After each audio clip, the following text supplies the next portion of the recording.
साहितार साहब, इतनी लड़ाई तो हो चुकी है, इतने हमले तो हो चुके हैं, बड़े लोग जो है वो जानों से हाथ धो बैठे हैं, इंफ्रास्ट्रक्चर जो है काफ़ी हद तक तबाह हो चुका हुआ है। इतने हमले करके भी अमेरिका का दिल नहीं भरा।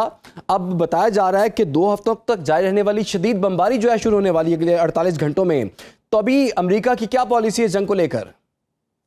देखिए, इस वीकेंड के ऊपर इस वीकेंड के ऊपर ही एक बड़े हमले की तैयारी है। प्रेसिडेंट ट्रंप अपनी कैबिनेट को लेकर कैंप डेविड गए, और हालांकि he is not a big camp David person, लेकिन उन्होंने जाके वहां पे ईरान के हवाले से बात की कि भरपूर और आखिरी हमला किया जाएगा। और दूसरा, उन्होंने ज्यादा फोकस गजा पे रखा, जो हमास के साथ डील हुई उसके बारे में वो खुशगपियां करते रहे कि इजराइल इज वेरी हैप्पी और वी आर मूविंग फॉरवर्ड। लेकिन यहां पे मैं अभी आपके इब्तिदाइये में देख रहा था, जंग तो इलाकाई जंग बन चुकी है। देखें, अभी रिसेंटली इसमें इजिप्ट की तरफ फायर किए गए मिसाइल ईरान की तरफ से, इराक, जॉर्डन, कुवैत, बहरीन और सऊदी अरेबिया पहले इसके लपेट में है। और फिर आपने देखा है कि सऊदी अरेबिया ने जो एक अलायंस बनाया है काफी मुमालिक का, तो ये जंग एक इलाकाई जंग बन चुकी है। मैं हमेशा इसमें से एक एलिमेंट को देखता था कि इजराइल की ख्वाहिश ये है कि सारे अरब एक दूसरे के साथ लड़ें और लड़ लड़ के अपने आप को इतना कमजोर कर दें ताकि ग्रेटर इजराइल जो है उसका ख्वाब जो पाया तकमील तक पहुंचाया जा सके। तो आज मेरे ख्याल में सूरत हाल तो वो बन चुकी है। आज आप देखें तो पूरा इलाका इसकी लपेट में आ चुका तो है। साजिद साहब, इसका फिर जिम्मेदार कौन है? इसका जिम्मेदार अमेरिका है, ईरान है, खलीजी ममालिक हैं, इसराइल है? कौन है जिम्मेदार इसका फिर? देखिए, अगर देखा जाए तो चीजें दोनों तरफ से बराबर हैं। एक पार्टी किसी को इसका जिम्मेदार ठहराना मेरे ख्याल में मुश्किल होगा। देखें, इस्लामाबाद अकॉर्ड साइन हुआ था, उसकी वायलेशन ईरान ने कतरी शिप के ऊपर हमला करके की है। और कतर उनका, हालांकि उसको वार्निंग के तौर पे भी दिया जा सकता था, एहतजाज भी किया जा सकता था। दोबारा एक फुल फ्लैट जंग जो है उसको शुरू करना दर हकीकत मेरे ख्याल में एक गलती थी। लेकिन इस वक्त अगर देखा जाए तो पासदारान IRGC का जो ओवर कॉन्फिडेंट होना सुप्रीम लीडर की तदफीन के बाद वो आसमान को छू रहा है। वो समझते हैं कि we can win this war. और फिर यही आप देख लें, एक भरपूर हमला जो है मेरे ख्याल में अब इजराइल भी इसमें शामिल होगा। और मेरे ख्याल में फाइनल अटैक की तरफ बढ़ा जा रहा है, जिसमें सिविलियन टारगेट्स, एनर्जी के जो जितने सोर्सेज हैं ईरान के, उन पे, और दूसरा एक बड़ा हमला करके इसको गेट इट ओवर करने की फ्रस्ट्रेशन नजर आ रही है। मैं आज की आपको बताना चाहूंगा 2 चीजें। According to the Washington Post, आज आर्मी जनरल US अमेरिका के आर्मी जनरल कह रहे हैं कि हमारे पास इजराइल को डिफेंड करने के लिए फौज मौजूद नहीं है।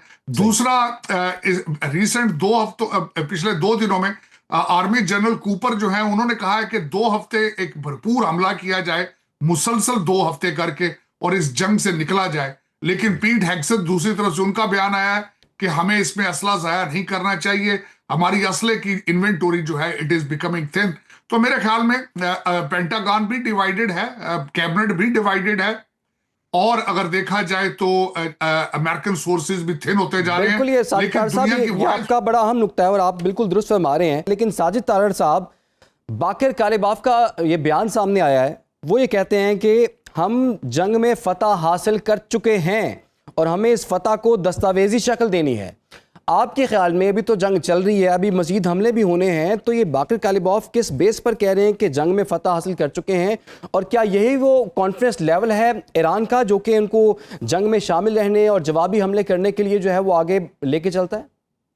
देखिए, मैं इराकची साहब की बात से किसी हद तक एग्री करता हूं कि एक छोटे कंट्री का जो मुसलसल पिछले 45 साल से सैंक्शंस का शिकार रहा है, उसका एक दुनिया की वाहिद सुपर पावर को इतने अरसे के लिए एंगेज रखना वॉर में, इट्स अ विक्ट्री इटसेल्फ, इसमें कोई शक नहीं है। मैं बिल्कुल एग्री करूंगा। और फिर जिस तरीके से उन्होंने GCC कंट्रीज के अंदर अमेरिकन बेसिस को निशाना बनाया है, वो तो सारी दुनिया के सामने है। लेकिन ये क्या हल मौजूद है? ये क्या यही हल है कि अपने खिते में, जिस तरह मैंने आपको पहले अर्ज किया था कि इजराइल का और अमेरिका का दर हकीकत यह भी एक ऑब्जेक्टिव था कि इस अरब ममालिक एक दूसरे के साथ इतना लड़े ताकि ग्रेटर इजराइल का एक जो ऑब्जेक्टिव है वो आसान हो जाए। तो दूसरा मैं ये अर्ज करना चाहूंगा कि जिस तरह आपने कहा है कि इस वक्त पासदारान के लिए सबसे ज्यादा ऑक्सीजन का जो मूजब बना वो सुप्रीम लीडर की तदफीन थी। 100 ममालिक से ज्यादा कंट्रीज ने वहां रिप्रेजेंट करना, फिर 4 करोड़ लोगों का निकलना और फिर सियासी क़यादत के खिलाफ नारे लगाना। मैं यहां पे ऐड करना चाहूंगा कि अमेरिकन जरीदे लिखते थे कि तदफीन के बाद ईरान के अंदर कू के खतरात भी मौजूद थे। फिर इराकची साहब और फिर पशकियान साहब के खिलाफ ओपन नारे लगाना बिट्रेल के। तो मेरे ख्याल में इस वक्त पासदारान का जो ओवर कॉन्फिडेंट होना, कई दफा मेरे ख्याल में जंग के हालात में ओवर कॉन्फिडेंट होना भी कोई अच्छी बात नहीं होती। देखिए, मैं जिस तरह आपको मैंने कहा है कि दुनिया की वाहिद सुपर पावर एक जख्मी रीच जब निकलने के लिए एग्जिट जंग से निकलने की कोशिश करता है तो उसमें नुकसान फिर कई दफा ज्यादा होता है। मैं आई वोंट अप्रिशिएट कि इसको एक बड़ी इलाकाई जंग की तरफ, इस तरह जिस तरह मैंने आपको पहले अर्ज किया है कि अब इजिप्ट की तरफ भी निशाने शुरू हो चुके हैं, यमन जो है वो इसमें इन्वॉल्व है, कुवैत है, इराक है, तो इसका दायरा कार बढ़ता जा रहा है। सऊदी अरेबिया सामने है, यूरोप, यूक्रेन इसके अंदर आ रहा है। यूक्रेन का मकसद आने का सिर्फ यही है कि यूरोप को लाया जा सके इस जंग में। तो मेरे ख्याल में अगर यहां से तीसरी आलमी जंग की तरफ बढ़ेंगे तो मेरे ख्याल में दुनिया के लिए अच्छा नहीं होगा। This is what my observation and I can be wrong. और दूसरा यहां पे अर्ज करना चाहूंगा, अब्दुल्ला भाई, thank you so much, I learn everything from him, जिनकी पूरी फैमिली अब्दुल्ला गुल भाई साहब की, मैं इनका बहुत बड़ा फैन हूं, पाकिस्तान के लिए एसेट है और मैं हमेशा इनके एनालिसिस की वैल्यू करता हूं। सही जी। साजिद साहब, अगर क्लोजिंग कमेंट आपके कुछ शामिल कर लें। देखिए, मैं इस वक्त आज देख रहा हूं, बल्कि सबसे ज्यादा तो मैं खुशी का इजहार इसलिए कर रहा था कि गजा जो है वो किसी मंतकी इंजाम तक पहुंचता नजर आ रहा है, उससे अच्छी खबरें आ रही हैं। आज हमारे प्राइम मिनिस्टर शहबाज शरीफ साहब ने भी इस पर ट्वीट किया है और उन्होंने पीस बोर्ड को प्रेज किया है। मेरे ख्याल में देखें, अल्लाह ताला बेहतर करे और 2 रियासती हल उसका निकले। गजा के लिए एक रिलीफ सामने नजर आ रही है। यही एक मैं आखिरी इस चीज में ऐड करूंगा, दुनिया की मुसीबतें आसान करने के लिए दुआ गो हूं। पाकिस्तान हमेशा जिंदा रहे, ताबाद रहे और तरक्की करता रहे। बल्कि यहाँ पे ये मैं ऐड करना चाहूंगा कि सारे जो कुछ भी इस वक्त मिडिल ईस्ट के अंदर जो कुछ भी हो रहा है, पाकिस्तान सुरखरू हो रहा है। पाकिस्तान के फोर्सेस जो हैं, armed forces, they are shining और इस वक्त दुनिया की एक रीजनल पावर बन चुका है पाकिस्तान।